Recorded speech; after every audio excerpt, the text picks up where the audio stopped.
আমাদের প্রধানমন্ত্রী চীন সফরে রয়েছেন। মালয়েশিয়ার একদিনের সফর শেষ করে তিনি চীনে গেছেন এবং চীন সফর নিয়ে অনেক কথা হচ্ছে, দেশে বিদেশে নানা দিকে আলোচনা হচ্ছে। চীন সফর নিয়ে সবথেকে বড় আলোচনার ব্যাপার প্রফেসর ইউনূসের আমেরিকার সঙ্গে করে যাওয়া যে বাণিজ্য চুক্তি, সেই বাণিজ্য চুক্তি আদৌ কি বাংলাদেশকে অন্য কোনো দেশের সঙ্গে আত্মীয়তা করতে দেবে, নাকি সেই বাণিজ্য চুক্তি সব থেকে বাধা হয়ে দাঁড়াবে।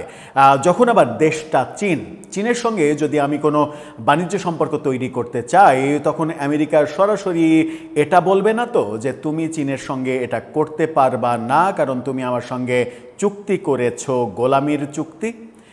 চীন সফরে যা হচ্ছে সেটা নিয়ে ভারতীয় গণমাধ্যম নর্থ ইস্ট নিউজে একটা গুরুত্বপূর্ণ খবর ছাপা হয়েছে। সেই খবর যদি সত্যি হয়, তাহলে আমেরিকার সঙ্গে দ্বন্দ্ব তৈরি হওয়ার সম্ভাবনাও উজ্জ্বল। চলুন একটু জেনে দেখি কি হচ্ছে চীন সফরে।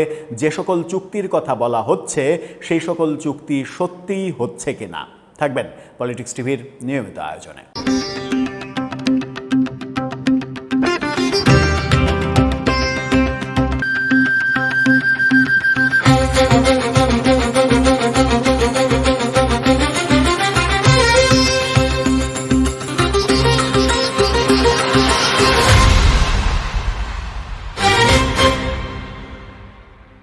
দর্শক, বলছিলাম চীন সফরের কথা। আমাদের প্রধানমন্ত্রীর চীন সফরে তিস্তা প্রকল্প নিয়ে চীনের সঙ্গে চুক্তি হচ্ছে, এটা নিয়ে ভারত নাখোশ হবে।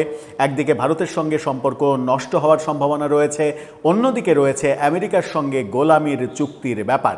নর্থ ইস্ট নিউজ যে খবর দিচ্ছে, সেই খবর সত্য হলে আমেরিকার সঙ্গে সম্পর্কে টানাপোড়েন শুরু হতে পারে। জানি না কি হচ্ছে শেষ পর্যন্ত। নর্থ ইস্ট নিউজের এই শিরোনামটা দেখে নিন।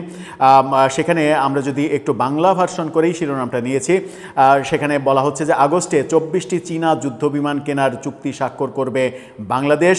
চীন উপহার দেবে 20টি লোকোমোটিভ। 24টি চীনা যুদ্ধ বিমান কেনার চুক্তি। এই চুক্তি যদি চীনের সঙ্গে হয়, একই রকমের চুক্তি চীনের পাকিস্তানের সঙ্গেও আছে।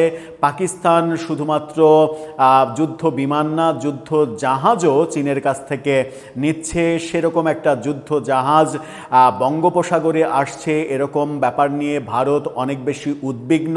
সেই খবর নিয়েও কয়েকদিন আগে আমরা আলোচনা করেছিলাম। এখানে যেটা বলা হচ্ছে সেটা হচ্ছে যে চীন ওয়াশিংটন, মস্কো ও নয়াদিল্লির সঙ্গে সম্পর্কের ভারসাম্য রক্ষার চেষ্টার মধ্যে বেইজিং যুদ্ধবিমান চুক্তি নিয়ে এগোচ্ছে। বাংলাদেশের প্রধানমন্ত্রী তারেক রহমানের চীন সফরের প্রাক্কালে গত সপ্তাহে বেশ কয়েকটি বিশেষ চীনা প্রতিনিধি দল ঢাকা সফর করেছে। বেইজিং সফরে বাংলাদেশের প্রতিনিধিরা চীন থেকে 24টি উন্নতমানের J-10 CE মাল্টি রোল যুদ্ধ বিমান এবং 20টি লোকোমোটিভ ইঞ্জিন ক্রয়ের বিষয়ে দেশটির প্রতিরক্ষা ও পররাষ্ট্রমন্ত্রীদের সঙ্গে পৃথক বৈঠকে চূড়ান্ত সিদ্ধান্ত নিয়েছে। চীনা প্রতিনিধিরা এ বিষয়ে নিশ্চয়তা চেয়েছেন যে মার্কিন যুক্তরাষ্ট্রের অনুমোদন ছাড়া তৃতীয় কোনো দেশের সঙ্গে সামরিক বাণিজ্যিক চুক্তি সম্পাদনে বাধা সৃষ্টিকারী পারস্পরিক বাণিজ্য চুক্তির কোনো শর্ত বাংলাদেশ অতিক্রম করতে পারবে কি না। বোঝা গেছে ব্যাপারটা? একেবারে ব্যাপারটা ক্লিয়ার। যখন এই চুক্তি করতে চাইছে বাংলাদেশ চীনের সঙ্গে, তখন চীন এটা পরিষ্কার হতে চায় যে এই ব্যাপারে মার্কিনীদের কোনো ব্যাপার স্যাপার থাকবে কি না। বাংলাদেশি কর্মকর্তারা জানিয়েছেন যে মার্কিন কেন্দ্রিক পররাষ্ট্রনীতি বজায় রাখা সত্ত্বেও চীন থেকে 24টি অত্যাধুনিক J-10 CE মাল্টি রোল যুদ্ধবিমান কেনার পরিকল্পনা চূড়ান্ত করতে কোনো বাধা থাকবে না। আদতেও কি তাই? মুখে অনেক কিছু বলা যায়, কাজটা অনেক ক্ষেত্রেই ভিন্ন হতে পারে, বাস্তবতা ভিন্ন হতে পারে। 2026 সালের 22 জুন সোমবার থেকে যে প্রধানমন্ত্রী তারেক রহমানের চীন সফর, সেই চীন সফরেই এই ধরনের চুক্তির ব্যাপারটা চূড়ান্ত হওয়ার কথা, যেটা সফরের আগে মন্ত্রী এবং সচিব পর্যায়ে বৈঠকে প্রাথমিকভাবে চূড়ান্ত হয়েছে। চীন এবং বাংলাদেশ উভয় দেশের একাধিক কূটনৈতিক সূত্র নাম প্রকাশ না করার শর্তে নিশ্চিত করেছে যে যুদ্ধবিমান ক্রয়ের চূড়ান্ত চুক্তিটি চলতি বছরের আগস্টের মধ্যে স্বাক্ষরিত হবে। প্রস্তাবিত চুক্তি অনুযায়ী প্রতিটি অত্যাধুনিক চীনা যুদ্ধবিমানের আনুমানিক বাজার মূল্য প্রায় 40 মিলিয়ন মার্কিন ডলার নির্ধারণ করা হয়েছে। এছাড়া চীন বাংলাদেশকে 20টি রেল লোকোমোটিভ ইঞ্জিন উপহার দেওয়ার প্রস্তাব দিয়েছে। প্রধানমন্ত্রী তারেক রহমান ওয়ার্ল্ড ইকোনমিক ফোরামের প্রেসিডেন্ট ও সিইও আলোয়েস জুইঙ্গের সঙ্গে একটি সৌজন্য সাক্ষাৎও এরই মাঝে করেছেন। চীনের দালিয়ান আন্তর্জাতিক সম্মেলন কেন্দ্রে স্থানীয় সময় বিকেল 5টায় এই ঘটনাটা ঘটেছে গতকালকে, এটা বলছে তারা। বাংলাদেশি কূটনীতিকরা আশা করছেন যে প্রধানমন্ত্রী তারেক রহমান এবং চীনের প্রধানমন্ত্রী লি কিয়াং এর মধ্যে আনুষ্ঠানিক দ্বিপাক্ষিক বৈঠকের পর উভয় দেশ তাদের বর্তমান কৌশলগত সম্পর্ককে একটি যৌথ ভবিষ্যৎ অংশীদারিত্বে উন্নীত করতে চাইছে। যখন আমরা চীনের কাছ থেকে যুদ্ধ বিমান কিনতে চাইছি তখন সংকট দুইটা। এক, আমেরিকার সঙ্গে আমাদের বাণিজ্য চুক্তি।